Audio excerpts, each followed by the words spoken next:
ಸ್ನೇಹಿತರೆ, ನೀವು ಇಂಗ್ಲೀಷ್ ಕಲಿತಾ ಇದ್ದೀರಾ? ಹೇಗೆ ಕಲಿತಾ ಇದ್ದೀರಾ? ಗ್ರಾಮ್ಯಾಟಿಕಲ್ ಆಗಿ ಕಲಿತಾ ಇದ್ದೀರಾ ಇಂಗ್ಲೀಷು, ಅಥವಾ ಸುಮ್ಮನೆ ಹಾಗೆ ಜನರಲ್ ಆಗಿ ಕಲಿತಾ ಇದ್ದೀರಾ? ಓಕೆ, ಸೊ ಏನೇ ಕಲ್ತರು, ಹೇಗೆ ಕಲ್ತರು, ನಮಗೆ ಬೇಕಾಗಿರೋದು ಸೆಂಟೆನ್ಸಸ್. ಅಲ್ಟಿಮೇಟ್ಲಿ ಮಾತಾಡೋದು ಸೆಂಟೆನ್ಸ್ ಮೂಲಕ ಅಲ್ವಾ?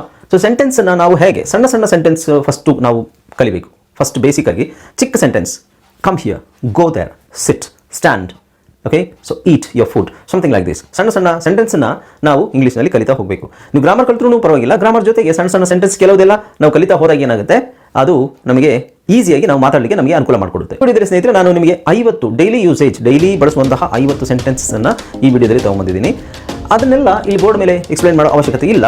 ಓಕೆ, ಸೊ ನೀವು ಅದನ್ನು ಡೈರೆಕ್ಟಾಗಿ ವಿಡಿಯೋದಲ್ಲಿ ನೋಡ್ಬೋದು. ನಿಮಗೆ ಏನಾದರೂ ಸಂದೇಹ ಇದ್ದರೆ ಕಮೆಂಟ್ ಸೆಕ್ಷನಲ್ಲಿ ಅದನ್ನು ಕಮೆಂಟ್ ಮಾಡಿ, ಇದು ನಮಗೆ ಅರ್ಥ ಆಗಿಲ್ಲ ಅಂತ ಹೇಳಿ. ಓಕೆ, ನಮಸ್ಕಾರ ಸ್ನೇಹಿತರೆ, ನಾನು ನಿಮ್ಮ ಮಿತ್ರ ಅನಿಲ್ ಕುಮಾರ್. ಬನ್ನಿ ಇಂಗ್ಲಿಷ್ ಕಲಿಯೋಣ ಚಾನಲ್ಗೆ ಸ್ವಾಗತ, ಸುಸ್ವಾಗತ. ಸ್ನೇಹಿತರೆ, ನೀವು ಈ ಚಾನಲ್ಗೆ ಸಬ್ಸ್ಕ್ರೈಬ್ ಮಾಡ್ಕೊಳ್ತಾ ಇದ್ದರೆ ದಯವಿಟ್ಟು ಸಬ್ಸ್ಕ್ರೈಬ್ ಮಾಡ್ಕೊಳ್ಳಿ. ಪಕ್ಕದಲ್ಲಿರೋ ಬೆಲ್ ಐಕಾನ್ ಕ್ಲಿಕ್ ಮಾಡಿ. ನಾವು ಹಾಕುವ ಎಲ್ಲ ವಿಡಿಯೋಗಳು ನಿಮಗೆ ನೋಟಿಫಿಕೇಶನ್ ಮುಖಾಂತರ ಬರುತ್ತೆ.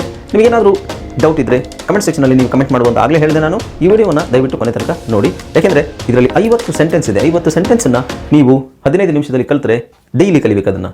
ಓಕೆ, ಒಂದು ವಾರದಲ್ಲಿ ನಿಮಗೆ ಎಲ್ಲ ಸೆಂಟೆನ್ಸ್ ನಿಮಗೆ ಬೈ ಹಾರ್ಟ್ ಆಗುತ್ತೆ. ನೀವು ಆರಾಮಾಗಿ ಇಂಗ್ಲೀಷನ್ನು ಮಾತಾಡಲಿಕ್ಕೆ ಟ್ರೈ ಮಾಡ್ಬೋದು ಬೇಸಿಕ್ ಲೆವೆಲಿಂದ. ಓಕೆ, ಒಂದೇ ಸಲ ನೀವು ಇಂಗ್ಲೀಷ್ ಮಾತಾಡ್ತೀರಾ ಅಂತ ನಾನು ಹೇಳ್ತಾ ಇಲ್ಲ. ಸಣ್ಣ ಚಿಕ್ಕ ಸೆಂಟೆನ್ಸಿಂದ ಆರಂಭಿಸಿ, ಹನಿ ಹನಿ ಕೂಡಿದ್ರೆ ಹಳ್ಳ ಅಂದಂಗೆ ಚಿಕ್ಕ ಸೆಂಟೆನ್ಸಿಂದ ಆರಂಭಿಸಿ, ಆಮೇಲೆ ನೀವು ದೊಡ್ಡ ಸೆಂಟೆನ್ಸನ್ನು ಮಾಡೋಕ್ಕೆ ಹೇಗೂ ಗ್ರಾಮರ್ ಕಲಿತಾ ಇದ್ದವರು. So without any further do, let's get started.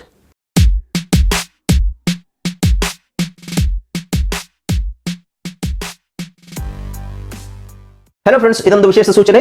ನಮ್ಮಲ್ಲಿ ಇದೀಗ ಆನ್ಲೈನ್ ಇಂಗ್ಲಿಷ್ ಕೋರ್ಸ್ನ ಹೊಸ ಬ್ಯಾಚ್ ಶುರುವಾಗಿದೆ. ನೀವು ಎಲ್ಲೂ ಹೊರಗಡೆ ಹೋಗಿ ಇಂಗ್ಲಿಷ್ ಕಲಿಯುವ ಅವಶ್ಯಕತೆ ಇಲ್ಲ. ಮನೆಯಲ್ಲಿ ಆರಾಮಾಗಿ ಕೂತ್ಕೊಂಡು ಯಾವುದೇ ಮುಜುಗರವಿಲ್ಲದೆ, ಏನೂ ಟೆನ್ಷನ್ ಇಲ್ಲದೆ ನೀವು ಆರಾಮಾಗಿ ಇಂಗ್ಲಿಷನ್ನು ಕಲಿಬಹುದು. ಓದಲಿಕ್ಕೆ, ಬರೀಲಿಕ್ಕೆ ಮತ್ತೆ ಮಾತಾಡಲಿಕ್ಕೆ ಕಲಿಬಹುದು. ನಿಮಗೆ ಇಂಗ್ಲೀಷಲ್ಲಿ ಏನು ಗೊತ್ತಿಲ್ಲ ಅಂತ ತಿಳ್ಕೊಳ್ಳಿ, ABCD ಸಹ ನಿಮಗೆ ಓದಕ್ಕೆ ಬರಲ್ಲ. ABCD ಓದಲಿಕ್ಕೆ, ಬರೀಲಿಕ್ಕೆ ಮತ್ತು ಮಾತಾಡಲಿಕ್ಕೆ ನಾವು ನಿಮಗೆ ಕಲಿಯಲು ಸಹಾಯ ಮಾಡಿಕೊಡುತ್ತೇವೆ.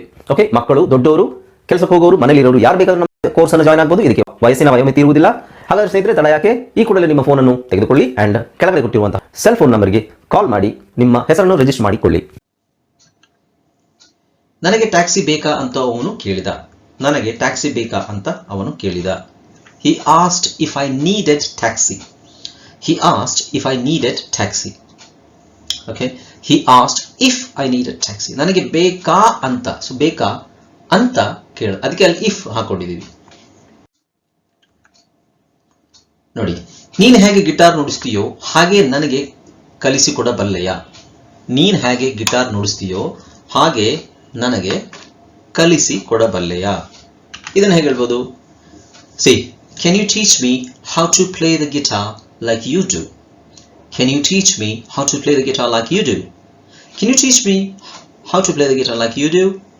ಅಂದ್ರೆ ನೀನು ಹೇಗೆ ಗಿಟಾರ್ ನುಡಿಸ್ತೀಯಾ ಹಾಗೆ ನನಗೆ ಕಲಿಸ್ಕೊಡ್ತೀಯ. Like you do, like you do ಅಂದ್ರೆ ನೀನು ಹೇಗೆ ಮಾಡ್ತೀಯಾ ಅಂದ್ರೆ ನೀನು ಹೇಗೆ ನುಡಿಸ್ತೀಯಾ ಹಾಗೆ ಅಂತ ಅರ್ಥ. Like you do. Okay, can you teach me English? Can you teach me English ಅಂತ ಹೇಳ್ಬೋದು. Like you speak, can you teach me English like you speak ಅಂದ್ರೆ ನೀನು ಇಂಗ್ಲಿಷ್ ನನಗೆ ಕಲ್ಸ್ಕೊಡ್ತೀಯ, ನೀನು ಮಾತಾಡೋದು ನಾನು ಇಂಗ್ಲಿಷ್ ಕಲ್ಸ್ಕೊಡ್ತೀಯ ಅನ್ನೋದನ್ನ can you teach me English like you do ಅಂತಾನು ಹೇಳ್ಬೋದು. ಯಾರೇ ಹೇಳಲಿ ಆದರೆ ಅದು ಸುಳ್ಳು. ಯಾರು ಬೇಕಾದ್ರೆ ಹೇಳಲಿ, ಅದು ಸುಳ್ಳೇ. ಅದು ಈ ತರ ಹೇಳಬೇಕು ಅಂದ್ರೆ ಏನ್ ಹೇಳ್ತೀರಾ? Quite interesting, right? Some sentences ಕನ್ನಡದಲ್ಲಿ ಹೇಳ್ಬೇಕಾದ್ರೆ ಚಂದ ಇರುತ್ತೆ ಅದು ಕೇಳಲಿಕ್ಕೆ. ಇಂಗ್ಲಿಷಲ್ಲಿ ಅದರದೇ ಆದ ಒಂದು ಸ್ಟ್ರಕ್ಚರ್ ಇರುತ್ತೆ. Okay, let's see. No matter who said so, it is not true. No matter who said so, it is not true. ಅದು ಯಾರೇ ಹೇಳಿರಲಿ ಅದು ಸತ್ಯ ಅಲ್ಲ. All right. Next one. ಕೆಲವು ಕೆಲಸಗಾರರಿಗೆ ಅನುಭವ ಇಲ್ಲ. ಕೆಲವು ಕೆಲಸಗಾರರಿಗೆ ಅನುಭವ ಇಲ್ಲ. How do you say this? Some of the workers have no experience. ಅನುಭವ ಇಲ್ಲ ಅನ್ನೋದಕ್ಕೆ no experience. Some of the workers have no experience. Some of the workers have no experience. ಕೆಲಸಗಾರರಿಗೆ ಕೆಲವರಿಗೆ ಎಕ್ಸ್ಪೀರಿಯನ್ಸ್ ಇಲ್ಲ, ಅವ್ರನ್ನ ಕರ್ಕೊಂಡು ನಾನೇನ್ ಮಾಡ್ಲಿ ಅಂತ ಹೇಳ್ತಾರೆ. ರೈಟ್? ಬಸ್ ಯಾವಾಗ ಹೊರಡುತ್ತದೆ? ಬಸ್ ಯಾವಾಗ ಹೊರಡುತ್ತದೆ? ಹೊರಡೋದು ಅಂದ್ರೆ ಇಲ್ಲಿ ಲೀವ್ ಅಂತ ತಗೊಂಡಿದ್ದೀನಿ. When does the bus leave? When does the bus leave? Leave ಅಂದ್ರೆ ಇಲ್ಲಿ ಹೊರಡುವುದು ಅಂತ, ರಜೆ ಅಂತಲ್ಲ. ಲೀವ್ ಅಂದ್ರೆ ಬಿಡುವುದು, ಹೊರಡುವುದು ಅಂತ ಆಗುತ್ತೆ. When does the bus leave? ಒಂದು ಬಸ್ ಸ್ಟ್ಯಾಂಡಿಗೆ ಹೋಗ್ಬಿಟ್ಟು ನೀವು ಕೇಳ್ಬೋದು, When does the bus leave? It leaves at 8 o'clock. 8 ಗಂಟೆಗೆ ಅದು ಹೊರಡುತ್ತೆ ಅಂತ ಹೇಳಿ. ಓಕೆ, ಯಾ, ಥ್ಯಾಂಕ್ ಯು ಅಂತ ಹೇಳಿದ್ರೆ ಆಯ್ತು. Okay, so English is very easy, compared to ಬೇರೆ ಅದರ್ ಲ್ಯಾಂಗ್ವೇಜಸ್ ಎಲ್ಲ. It's very easy to understand and to use. ನನಗೆ ನನ್ನ ಬರ್ತ್ಡೇಯಲ್ಲಿ ಬೇಕಾಗಿರುವುದು ಲ್ಯಾಪ್ಟಾಪ್ ಮಾತ್ರ. ನನ್ನ ಬರ್ತ್ಡೇ ಹತ್ರ ಬರ್ತಾ ಇದೆ, ನನಗೆ ಲ್ಯಾಪ್ಟಾಪ್ ಮಾತ್ರ ನನಗೆ ಬೇಕಾಗಿರೋದು. ಓಕೆ, ಯಾ. ಇದನ್ನ ಹೇಗೆ ಹೇಳ್ತೀರಾ?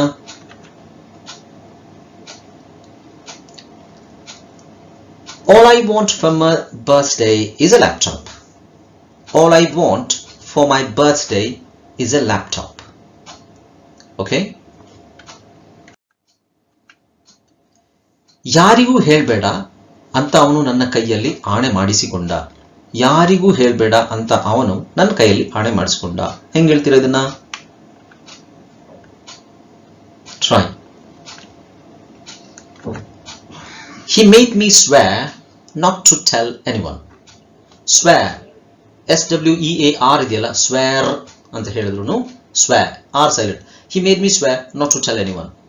ಅಂದ್ರೆ ಅವನು ನನ್ನ ಕೈಲಿ ಆಣೆ ಮಾಡಿಸ್ಕೊಂಡ. ಓಕೆ,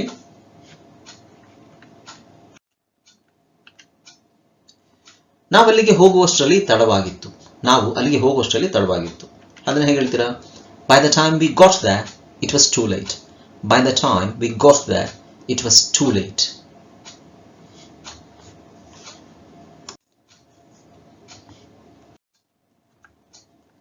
ನನ್ನ ಕಾರಿನ ಕೀಯಲ್ಲಿ, ನನ್ನ ಕಾರಿನ ಕೀ, ಇದು ಸಿಂಪಲ್ ಆಗಿ ಅಲ್ವಾ? Where are my car keys? Where are my car keys? ಇಲ್ಲಿ ನೋಡಿ, where are my car keys ಅಂತ ಹೇಳಿ ಒದ್ದಾಡ್ಕೊಂಡು ಹೇಳೋದ್ರ ಬದಲು ಸಿಂಪಲ್ ಆಗಿ ಹೇಗೆ ಹೇಳ್ಬೋದು? where are ಅನ್ನೋದನ್ನ where are ಅಂತ ಹೇಳಿ. Where are my car keys? Where are my car keys? Where are my car keys? ಅದರ ಬಗ್ಗೆ ಯೋಚನೆ ಮಾಡದೆ ಇರೋಕೆ ಪ್ರಯತ್ನ ಪಡು. ಅದರ ಬಗ್ಗೆ ಯೋಚನೆ ಮಾಡದೆ ಇರೋಕೆ ಪ್ರಯತ್ನ ಪಡು. ಹೇಗೆ ಹೇಳ್ಬೋದು? ಟ್ರೈ. ನೋಡಿ, ಕನ್ನಡದಲ್ಲಿ ಇಷ್ಟು ದೊಡ್ಡದಿದೆ, ಇಂಗ್ಲಿಷಲ್ಲಿ ವೆರಿ ಸಿಂಪಲ್ ಆಗಿದೆ. Try not to think about it. Try not to think about it. ಸ್ನೇಹಿತರೆ, ಇದನ್ನು ಕೆಲವುದು ನಿಧಾನಕ್ಕೆ ಓದಿ, ಆಮೇಲೆ ಸ್ವಲ್ಪ ಮೀಡಿಯಂ ಸ್ಪೀಡಲ್ಲಿ ಓದಿ, ಮತ್ತೆ ಸ್ವಲ್ಪ ಸ್ಪೀಡಾಗಿ ಓದಿ. ನಿಮಗೆ ಫ್ಲೂಯೆನ್ಸಿ ಇಂಪ್ರೂವ್ ಆಗುತ್ತೆ. ತುಂಬ ಫಾಸ್ಟಾಗಿ ಮಾತಾಡಿ ಅಂತ ಹೇಳ್ತಿಲ್ಲ. ಫ್ಲೂಯೆನ್ಸಿ ಇಂಪ್ರೂವ್ ಆಗಬೇಕು ಅಂದರೆ ಸ್ಪೀಡನ್ನು ಸ್ವಲ್ಪ ನೀವು ಮೇಂಟೈನ್ ಮಾಡಬೇಕು. ನೋಡಿ, ಬಹುಶಃ ನಾನು ಅವನಿಗಿಂತ ಚೆನ್ನಾಗಿ ಇಂಗ್ಲಿಷ್ ಮಾತಾಡ್ತೀನಿ. ಬಹುಶಃ ನಾನು ಅವನಿಗಿಂತ ಚೆನ್ನಾಗಿ ಇಂಗ್ಲಿಷ್ ಮಾತಾಡ್ತೀನಿ ಅಥವಾ ಫ್ರೆಂಚ್ ಮಾತಾಡ್ತೀನಿ, any language. So I probably speak French better than him. ಇಲ್ಲಿ ಫ್ರೆಂಚ್ ಅನ್ನೋದನ್ನ ಇಂಗ್ಲಿಷ್ ಅಂತ ಹಾಕಿದ್ದೀನಿ ನಾನು. You can also use French. I probably speak French better than him ಅಂದರೆ ಬಹುಶಃ, ಪ್ರಾಬಬ್ಲಿ ಅಂದರೆ ಬಹುಶಃ ನಾನು ಅವನಿಗಿಂತ ಚೆನ್ನಾಗಿ ಫ್ರೆಂಚ್ ಅಂದರೆ ಫ್ರೆಂಚ್ ಭಾಷೆ ಮಾತಾಡ್ತೀನಿ ಅಂತ. I probably speak better French or French better than him. Video ಹೇಗೆ ಅಪ್ಲೋಡ್ ಮಾಡೋದು? ಸುಮ್ಮನೆ ಒಂದು ಪ್ರಶ್ನೆ ಅಷ್ಟೇ. ವಿಡಿಯೋ ಹೇಗೆ ಅಪ್ಲೋಡ್ ಮಾಡೋದು? How do you upload a video? How do you upload a video? How do you upload a video? ಅಲ್ಲಿ you ಇದೆ, ಬಟ್ ಅಲ್ಲಿ ಯು ಇಲ್ಲ ಇಂಗ್ಲೀಷಲ್ಲಿ. ಅದರಲ್ಲಿ ಬಟ್ ಕನ್ನಡದಲ್ಲಿ ಯು ಅಂತಿಲ್ಲ, ನೀನು ಅಂತಿಲ್ಲ. ಬಟ್ ಇಂಗ್ಲೀಷಲ್ಲಿ how do you upload a video ಅಂತಾನು ಕೇಳು. ವಿಡಿಯೋ ಹೇಗೆ ಅಪ್ಲೋಡ್ ಮಾಡೋದು? ಇನ್ನೊಂದು ನೋಡಿ, ನನ್ನ ಹತ್ರ ಹಣ ತುಂಬ ಇದ್ದರೆ ನಾನು ಒಂದು ಕಾರ್ ತಗೋತೀನಿ. ನನ್ನ ಹತ್ರ ಹಣ ತುಂಬ ಇದ್ದರೆ ನಾನು ಒಂದು ಕಾರ್ ತಗೋತೀನಿ. ದುಡ್ಡು ನನ್ನ ಹತ್ರ ತುಂಬ ಇದ್ದರೆ ನಾನು ಕಾರ್ ತಗೋತೀನಿ. How do you say that?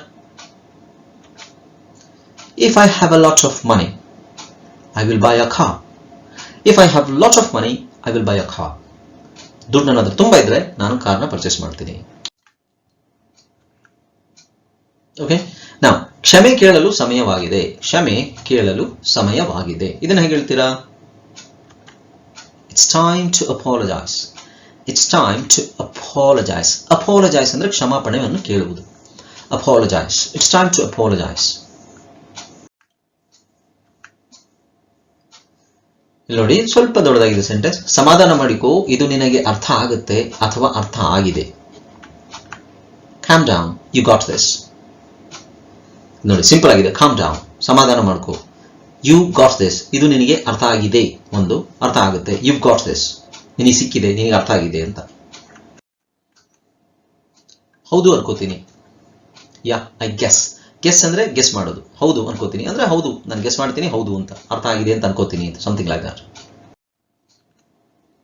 ಚಾನ್ಸೇ ಇಲ್ಲ, ಇದು ಸಾಧ್ಯ ಇಲ್ಲ ಅಂತ ಹೇಳ್ತೀವಲ್ಲ. ಚಾನ್ಸೇ ಇಲ್ಲ, ಈ ತರ ಆಗ್ಲಿಕ್ಕೆ ಸಾಧ್ಯನೇ ಇಲ್ಲ ಅಂತ ಹೇಳ್ತೀವಲ್ಲ, ಅದಕ್ಕೆ ಇಂಗ್ಲಿಷಲ್ಲಿ ಏನು ಹೇಳ್ತೀವಿ? No way. ಇದು ಆಲ್ಮೋಸ್ಟ್ ಎಲ್ರಿಗೂ ಗೊತ್ತು ಅಲ್ವಾ? ನಿಜವಾಗ್ಲೂ ಇದನ್ನ ಹೊಗಳಬೇಕು ನಾನು. ನಿಜವಾಗ್ಲೂ ಇದನ್ನ ಹೊಗಳಬೇಕು ನಾನು. ಐ ರಿಯಲಿ ಅಪ್ರಿಷಿಯೇಟ್ ದಿಸ್ ಅಂದ್ರೆ ಯಾರೋ ನಮಗೆ ಸಹಾಯ ಮಾಡಿದ್ರೆ ಇದನ್ನು ಹೇಳ್ಬೋದು ನೀವು, ಐ ರಿಯಲಿ ಅಪ್ರಿಷಿಯೇಟ್ ದಿಸ್ ಅಂತ. ಆದರೆ ಕನ್ನಡದಲ್ಲಿ ಇದನ್ನು ಹೇಳಬಾರ್ದು, ಯಾಕೆಂದರೆ ಕನ್ನಡದಲ್ಲಿ ಹೇಳಿದ್ರೆ ಸರಿಯಾಗೋದಿಲ್ಲ ಅದು. ಐ ರಿಯಲಿ ಅಪ್ರಿಷಿಯೇಟ್ ದಿಸ್ ಅನ್ನೋ ಸೆಂಟೆನ್ಸ್ನ ಮೀನಿಂಗ್ ಬಂದು ನಿಜವಾಗ್ಲೂ ಇದನ್ನು ನಾನು ಹೊಗಳಬೇಕು ಅಥವಾ ಹೊಗಳ್ತೀನಿ. ಇದು ನಿಮ್ಮ ವ್ಯವಹಾರವಲ್ಲ, ಇದು ನಿಮ್ಮ ವ್ಯವಹಾರವಲ್ಲ. ಇದಕ್ಕೇನಂತೀವಿ ನಾವು? It's none of your business, it's none of your business, ಹಂಗೆ ಹೇಳಬೇಕು. ಓಕೆ, ಇನ್ನು ನೋಡಿ, ಇನ್ನು 3 ದಿನಗಳಷ್ಟೇ ನನಗೆ ಬೇಕಾಗಿರುವುದು. ಇನ್ನು 3 ದಿನಗಳಷ್ಟೇ ನನಗೆ ಬೇಕಾಗಿರುವುದು. All I need is 3 more days. All I need is 3 more days. ಇನ್ನು 3 ದಿನಗಳಷ್ಟೇ ನನಗೆ ಬೇಕಾಗಿರೋದು. ಆಲ್ ಐ ನೀಡ್, ಅಷ್ಟೇ ನನಗೆ ಬೇಕಾಗಿರುವುದು. ಆಲ್ ಐ ನೀಡ್, ಆಲ್ ಅಂದ್ರೆ ಎಲ್ಲ, ಐ ನೀಡ್ ಅಂದ್ರೆ ಬೇಕು ಅಂತ, ಎಲ್ಲ ನನಗೆ ಬೇಕು ಅಂತಲ್ಲ. ಆಲ್ ಐ ನೀಡ್ ಇಸ್, ಅದರ ಅರ್ಥ ಅಷ್ಟೇ ನನಗೆ ಬೇಕಾಗಿರೋದು, ಬೇರೆ ಏನು ಬೇಡ. All I need is 3 more days.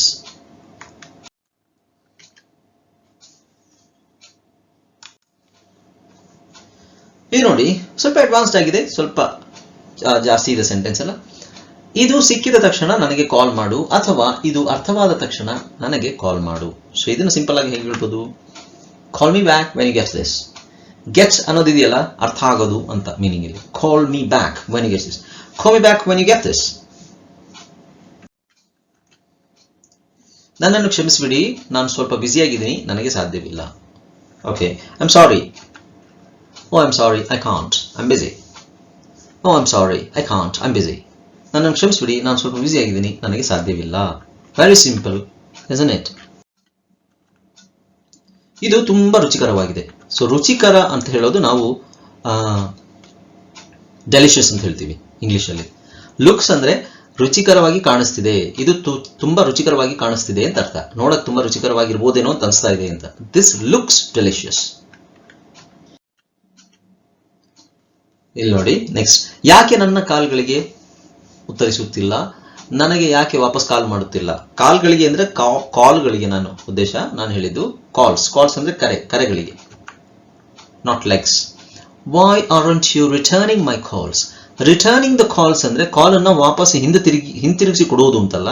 Returning ಅಂದ್ರೆ ನಾವು ಯಾರಿಗಾದ್ರೂ ಕಾಲ್ ಮಾಡಿದಾಗ ಅವ್ರು ನಮಗೆ ವಾಪಸ್ ಕಾಲ್ ಮಾಡದೇ ಇದ್ದೆ, ಅಂದ್ರೆ ನಾವು ಮಾಡಿದಾಗ ಅವರು ಬ್ಯುಸಿಯಾಗಿದ್ದಾಗ, ಅವ್ರು ಕಾಲ್ ಎತ್ತದೇ ಇದ್ದಾಗ, ಆಮೇಲೆ ಅವ್ರು ನಮಗೆ ರಿಟರ್ನ್ ಮಾಡ್ಬೇಕಲ್ವಾ, ಅದು ಅವ್ರು ಮಾಡಿರಲ್ಲ. ಸೊ ಆವಾಗ ನೀವು ಈ ಪ್ರಶ್ನೆ ಕೇಳ್ಬೋದು, why aren't you returning my calls. Returning ಬೇರೆ, ರಿಸೀವಿಂಗ್ ಬೇರೆ. Why aren't you receiving my call, ನನ್ನ ಕಾಲ್ ಯಾಕೆ ರಿಸೀವ್ ಮಾಡ್ತಾ ಇಲ್ಲ ನೀನು ಅಂತ ಕೇಳೋದಾದ್ರೆ why aren't you receiving my calls ಅಂತ ಕೇಳ್ಬೋದು.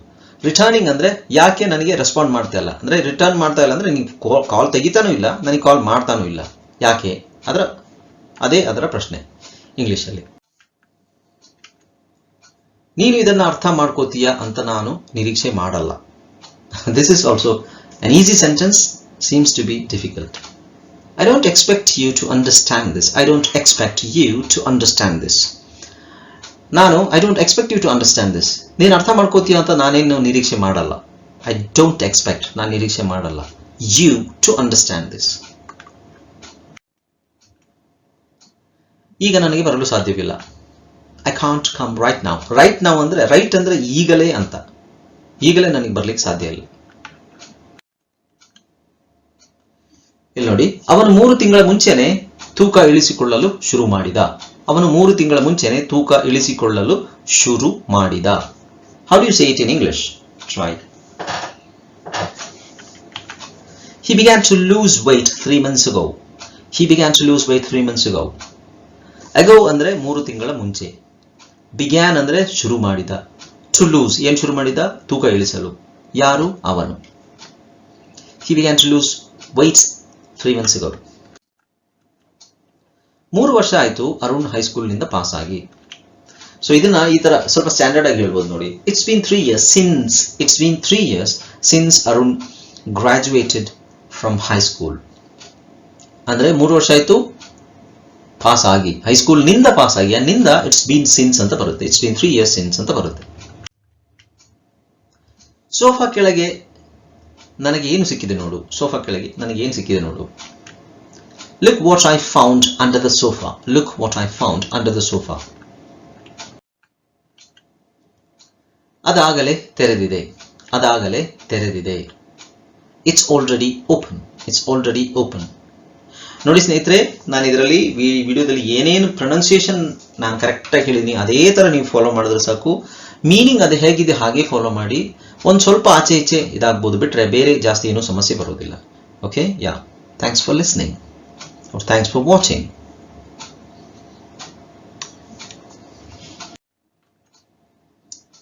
ನಾನಿದುವರೆಗೂ ಚೈನಾಗೆ ಹೋಗಿಲ್ಲ. I have never been to China before. Okay ಸ್ನೇಹಿತರೆ, ಈ ವಿಡಿಯೋದಲ್ಲಿ ನೀವು ನೋಡಿ ಸಣ್ಣ ಸಣ್ಣ ಸೆಂಟೆನ್ಸ್ 50 ಸೆಂಟೆನ್ಸ್ಗಳನ್ನು ಸಣ್ಣ ಸೆಂಟೆನ್ಸ್ಗಳನ್ನು ಓದಿ. ಇವೆಲ್ಲ ನಿಮಗೆ ಹೇಗೆ ಹೆಲ್ಪ್ ಮಾಡುತ್ತೆ ಅಂತ ಹೇಳಿದ್ರೆ, ನೀವು ಬೇಸಿಕ್ ಲೆವೆಲಿಂದ ಇಂಗ್ಲೀಷ್ ಕಲಿಬೇಕು ಅಂತಿದ್ದಾಗ, ಓಕೆ, ಗ್ರಾಮರ್ ನೀವು ಜಾಸ್ತಿ ಫೋಕಸ್ ಮಾಡ್ತಾ ಇಲ್ಲ, ಬೇಸಿಕ್ ಲೆವೆಲಿಂದ ನೀವು ಇಂಗ್ಲೀಷ್ ಕಲಿಬೇಕು ಅಂತ ಹೇಳಿದ್ರೆ ಗ್ರಾಮರ್ ಬೇಕು. ಗ್ರಾಮರ್ ಜೊತೆಗೆ ನಾವು ಸಣ್ಣ ಪುಟ್ಟ ಸೆಂಟೆನ್ಸ್ಗಳನ್ನ ಓದ್ತಾ ಹೋದಾಗ ನಮಗೆ ಇಂಗ್ಲೀಷ್ ಮಾತಾಡಲಿಕ್ಕೆ ಈಸಿ ಆಗುತ್ತೆ. Okay, so thank you so much for watching this video ಸ್ನೇಹಿತರೆ. ಈ ವಿಡಿಯೋ ಥರ ನಿಮಗೆ ಇನ್ನಷ್ಟು ವಿಡಿಯೋಗಳು ಬರುತ್ತೆ. ಡೈಲಿ 100 ಸೆಂಟೆನ್ಸ್ ಯಾವ ಥರ ಹೇಳೋದು ಅನ್ನೋದನ್ನು ಸಹ ನಾನು ವಿಡಿಯೋ ಮಾಡ್ತೀನಿ. ಇದರಿಂದ ನಮಗೆ ಬಹಳ ಉಪಯೋಗ ಆಗುತ್ತೆ. ಖಂಡಿತ ಮುಂದೆ ಬರುವ ವೀಡಿಯೋಸನ್ನು ಸಹ ಮಿಸ್ ಮಾಡಬೇಡಿ. ಅದಕ್ಕೋಸ್ಕರ ವೆಯ್ಟ್ ಮಾಡ್ತಾ ಇರಿ. ಓಕೆ, ನಿಮಗೆ ಏನಾದರೂ ಸಂದೇಹ ಬಂದರೆ ಕಮೆಂಟ್ ಸೆಕ್ಷನಲ್ಲಿ ಕಮೆಂಟ್ ಮಾಡಿ. ಹಾಗೆಯೇ ಈ ವಿಡಿಯೋಗೆ ಒಂದು ಲೈಕನ್ನು ಕೊಟ್ಬಿಡಿ. ಆ್ಯಂಡ್ ಆಫ್ ಕೋರ್ಸ್ ಈ ವಿಡಿಯೋನ ಎಲ್ಲ ಕಡೆ ಶೇರ್ ಮಾಡಿ. All right, so let's meet in the next video. Until then, keep watching my videos and keep enjoying, keep learning English. Bye bye, take care.